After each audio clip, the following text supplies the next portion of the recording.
आखाती देशांमध्ये सुरू असलेल्या युद्धाचा आता थेट विद्यार्थ्यांच्या शालेय पोषण आहार यंत्रणेवर परिणाम झाल्याचं पाहायला मिळालं। बुलढाणा जिल्ह्यातील शाळेतील गॅस संपल्याचं विद्यार्थ्यांचा शालेय पोषण आहार बंद न करता सुरक्षतेच्या दृष्टिकोनातून सर्व उपाययोजना करून चुलीवर जेवण शिजवण्याचे आदेश जिल्हाधिकाऱ्यांनी दिले आहेत।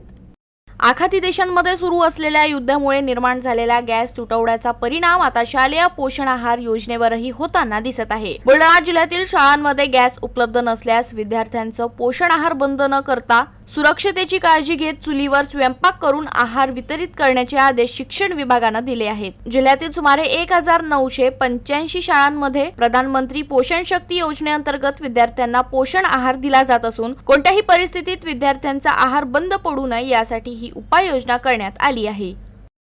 जिल्ह्यामध्ये सर टोटल 1985 शाळा प्रधानमंत्री पोषण शक्ती निर्माण योजनेचा लाभ घेतात।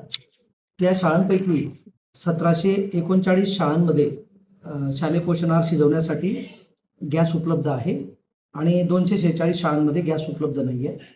पण सद्यस्थितीमध्ये गॅसच्या तुटवड्याच्या संदर्भात जी चर्चा सुरू आहे त्या अनुषंगाने आम्ही सगळ्या शाळा व्यवस्थापन समित्यांना तसंच महिला मदतनीस यांना बचत गटांना पूर्वीप्रमाणेच गॅस जेव्हा उपलब्ध नव्हते तेव्हा आपण जसं चुलीवर स्वयंपाक करत होतो तशा प्रकारचे निर्देश आपण सगळ्यांना दिलेले आहेत आणि कोणताही विद्यार्थी माननीय प्रधानमंत्री पोषण शक्ती निर्माण योजनेपासून वंचित राहणार नाही याची खबरदारी घेण्याचे निर्देश आम्ही तालुक्यातल्या सगळ्या गट शिक्षणाधिकारी, शालेय पोषण आहार अधीक्षक आणि संबंधित यंत्रणेला दिलेले आहेत।